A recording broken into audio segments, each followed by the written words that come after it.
সুদখোর ইউনূসের কথা শুনে লাফাচ্ছে, আর ওই জামাতের ওরা কয়দিন আছে? জি আপা। সামনের 1 মাস থেকে কিনা দেখো।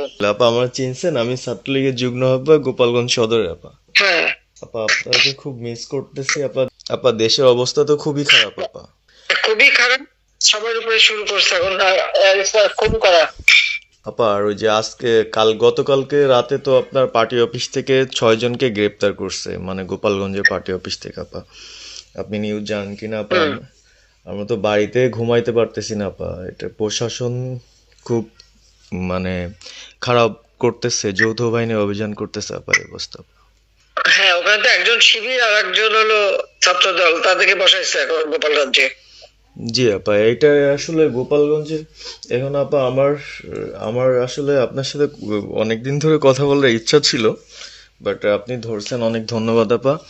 আর আমাদের গোপালগঞ্জে একটা দিক নির্দেশনা দিবে এরকমের একজনকে একটু সেট করলে আমাদের জন্য ভালো হয়। আর দ্বিতীয়ত তাহলে সারা বাংলাদেশের নেতাকর্মীরা হয়তো বা নামতে পারতো। হ্যাঁ, একজনের নাম বলবা, সাথে সাথে তাদের একটা মামলা দেবে এবং গ্রেপ্তার করে নেবে। ও, তাহলে তো ওইটা আসলে, তাহলে তো সেটাও তো আসলে, তাহলে আমাদের কোন দিকে যে যাব আপা আসলে? না, নিজেদেরই করতে হবে, যে যেখানে যার অবস্থান থেকে কাজ করতে হবে। আপা আমার ইউনিয়ন হলো বুড়াশি ইউনিয়ন। এই যে আপনি যে নৌকায় করে চলতেন, মানে যে রাস্তা দিয়ে যেতেন। জি। হ্যাঁ, আমি চিনি। জি আপা। তো যার যার এলাকা নিয়ে সে সে কাজ করতে হবে, আর সবাইকে সাবধান করতে হবে। আর ওই গোপালগঞ্জ যা বলছে, গোপালগঞ্জ যখন হাত দিচ্ছে, জি তো আপা। গোপালগঞ্জে যে হাত দেয় তার কিন্তু হাত পড়ে। জি আপা। জি আপা। জি জি তো গোপাল। গোপালগঞ্জে হাত দিলে এটা ভালো হবে না। জি আপা। আপা আপনি ভালো আছেন তো আপা? আমি ভালো আছি, আমি ঠিক আছে। আমি এই যে কথা বলছি সারা বাংলাদেশে, কারণ কালকেই প্রজ্ঞাপন দিছে জি আপা। এনএসআই, র্যাব, ডিজিএফআই সবাইকে রিপোর্ট, আইজিপি কে ডেকে ইউনূস বলে দিছে, মানে আওয়ামী লীগ, আওয়ামী লীগের সাবেক এমপি, বর্তমান এমপি, ভবিষ্যতে এমপি হতে পারে, জি আপা। তারা তাদের আত্মীয় স্বজন, জি। আত্মীয় স্বজন, জি আপা। প্লাস যারা কাউন্সিলর, মেম্বার, তারপরে মেয়র, যে যেখানে আছে, এবং তাদের আত্মীয় স্বজন সবাইকে অ্যারেস্ট করতে বলছে। তোমরা কত করবে সেটাই তো কথা। হ্যাঁ আপা, এখন আমি কত করবে? আমি কালকে আমাদের ইউনিয়নের চেয়ারম্যান, আপনি চিনেন কি না জানি না, MM ননি আহমেদ ননি, উনার সঙ্গে একটা মিটিং করলাম, কথা হয়েছে অনেকক্ষণই। তো উনি দিক নির্দেশনা দিল এবং কালকেই যাওয়ার কথা ছিল আমাদের একটা মিছিল নিয়ে, বুড়াশি ইউনিয়নের যারা ছাত্রলীগ করে কর্মী যারা আছে এদের নিয়ে আমরা একটা মিছিল নিয়ে যাওয়ার কথা ছিল। কিন্তু তার ভিতরই, মানে সন্ধ্যার পরে 7টায় প্রোগ্রামটা ছিল, আহ, তার ভিতরে নিউজ আসলো যে যৌথ বাহিনী অভিযান চলবে। তো আমরা গেলাম না, ওনরা যারা গেছিল যাওয়ার পরে আপনার অ্যারেস্ট করলো। আর ওই যে পিছন দিয়ে যে গেটটা আছে না আপা, ওই গেট দিয়ে হয়তো বা 4-5 জন ধরেন যে চলে গেছিল বাইরে, এই অবস্থা। আর আমাদের যারা আসলে আমরা দলকে ভালোবাসি, আহ, আপনাকে ভালোবাসি, সংগঠনটাকে সুন্দরভাবে সচ্ছল রাখার চেষ্টা করতেছি, আহ, এদের খুব ডিস্টার্ব করতেছে খুবই। আপনার যেদিন জন্মদিন ছিল ওই দিন আমরা আমাদের ছোট ভাইদের দিয়ে বঙ্গবন্ধু কলেজের, ওদের দিয়ে আপনার অনুষ্ঠানটা ওরা করতেছিল, কেক কাটছিল, এর ভিতরে ওসি নিজে এসে ওদের কলার ধরলো।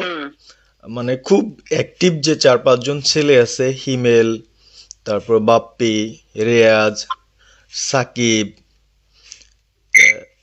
তারপরে সাব্বির, এরা বঙ্গবন্ধু কলেজের আসলে আহ, আমরা আমি ব্যক্তিগতভাবে যতটুক না করতে পারতেছি ওরা ততটুক করতেছে।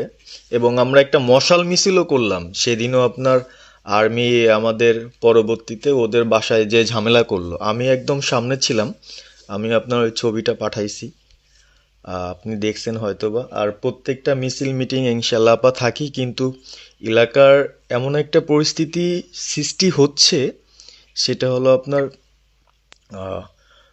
75 পরবর্তীতে যেভাবে মানুষজন ভয় পাচ্ছিল, সেই জিনিসটা আপা সবাই করতে চাচ্ছে, মানে জোর করে আসো আমাদের দলে যোগ দাও। মানে দোকানে বসলে, চার দোকানে বসলে অনেক কিছু শোনা যায়, অনেক কিছু বোঝা যায়, কিন্তু এখন আমাদের দরকার সারা বাংলাদেশে, মানে আমার ক্ষুদ্র জ্ঞান থেকে বলতেছি, সারা বাংলাদেশে যে একটা সংগঠনটা চালাবে, আপনি সভাপতি থাকবেন এবং ভারপ্রাপ্ত যদি কাউকে কোনো দেওয়া যায় যাকে ভালো মনে করেন, তাহলে আমাদের সারা 64 জেলা। জি আপা, দাঁড়াও, এত পাকা কথা এখন বলার সময় না। সরি আপা। এখন যার নাম দেব তাকে সবার আগে অ্যারেস্ট করবে, জি আর তার নামে সবার আগে মামলা দেবে। জি আপা। আপা আমাদের মাঝে মাঝে ওই যে প্রেস, মানে কালকে যে প্রেসটা দিচ্ছেন এটা আমি সুন্দর পড়ছি, অনেক ভালো লাগছে এবং আমি আমার ফেসবুকে ছাড়ছি। হ্যাঁ, ওটা আমি নিজে দেখে দিছি, আমি কারেকশন করে দিছি এবং আমাদের ফেসবুক ওটা দেওয়া হচ্ছে, ওইভাবেই যাবে। আর আমাদের আমরা কয়েকজন নেতা ঠিক করে দিছি, তারা বিভিন্ন ইস্যুতে একটা করে স্টেটমেন্ট দেবে। জি আপা। আমার অনেক, তুমি নাম দিতে বলো, হ্যাঁ শেখ সেলিমের নাম দিয়ে দাও, সে চালাক। না উনি কিভাবে, উনি উনি তো মানে আমাদের তাহলে কে চালাবে? আমাদের কে চালাবে? আপনি যারে বলবেন। আমি যারে বললে তো হবে না, তোমাদের এই যে বাস্তবতা বুঝতে চাও না কেন? জি আপা। এখনই যার নাম দেবা তখনই সে অ্যারেস্ট হবে। তাহলে আপনি। সাজার খান, জি হ্যাঁ সাজার খান নামছে, তাকে অ্যারেস্ট করছে। জি আপা। বসে বসে মানে কার কাছ থেকে কি পাকা কথা শুনবো বলে তো লাভ নেই। জি আপা। এদের নর্মাল, আমাদের তো নর্মাল রাজনীতি করতে দেবে না। জি আপা। ওই ওসি যে ওসিকে কলার ধরছে, ওসির নাম কি, ওসির বাড়ি কোথায়, সেটা খোঁজ করে বার করো, আমায় পাঠাও। ঠিক আছে আপা, আমার আপা যদি সুযোগ থাকে আপা, আমি আজকেই আপনাকে ওই বিস্তারিত পাঠাচ্ছি, উনি কত সালে ঢুকছে সবকিছু পাঠাচ্ছি আপা আপনাকে। সবকিছু দাও, বললো যে এক মাঘে শীত যায় না। ঠিক আছে আপা। 15 বছর দেশ বেতন ভাতা বাড়াইছি, রেশন বাড়াইছি, এই পুলিশের সবকিছু করে দিছি, জি আপা। আর্মিদের করে দিছি, জি এই আপা। পর্যন্ত যে কজন সব আমার প্রমোশন পাওয়া। জি আপা। আর এখন একেবারে ওই সুদখোর ইউনূসের কথা শুনে লাফাচ্ছে, আর ওই জামাতের ওরা কয়দিন আছে, জি আপা। সামনের 1 মাস থেকে কিনা দেখো। জি আপা। জি আপা, দোয়া করেন আপা, আর আমি আপনাকে।